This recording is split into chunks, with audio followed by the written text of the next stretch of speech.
maxkamadda sare ee dalkan Kenya ayaa xayiraadii ka qaaday qalashada iyo iibinta hilibka dameeraha oo ay dawladdu saartay bishii February ee sanadkiina dhaafay.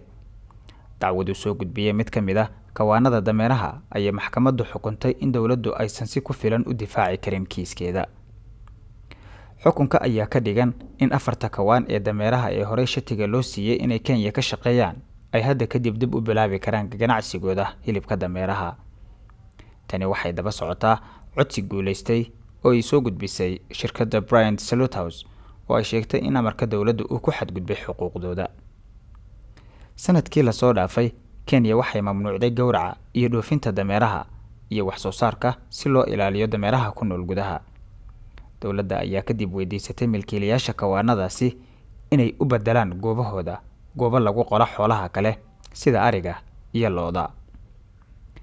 tirada dameeraha ee ku nool Kenya ayaa lagu qiyaasay 1.8 milyan ilaa 1.2 milyan intii u dhaxaysay 2009 ilaa 2019 sida lagu sheegay xogta rasmiga ee dawladda ee la daabacay sanadkiina dhaafay ee 2020. wadamo ku yaala bariga Afrika ayaa sharciyeeyay ka ganacsiga hilibka dameeraha iyadoo 2012 uu dalkan Kenya isaguna daboolay baahidii sii kordhaysay ee dalka Shiinaha uga imaanaysay.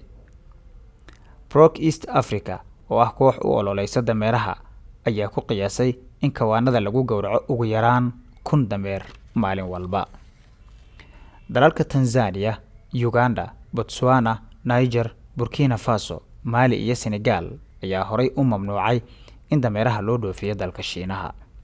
baahi aad u weyn ayaa jirta oo loo qabo maqaarka dameeraha kolka la joogo dalka Shiinaha. marka maqaarka la kariyo wuxuu soo saaraa maaddo lagama maarmaan u ah wax soo saarka dalka Shiinaha, taasi oo ka mid ah cunooyinka caanka ah ee laga cuno dalkaasi caafimaadkana u roon. dhanka kale waa u dawo dhaqameed dadka dalkaasi.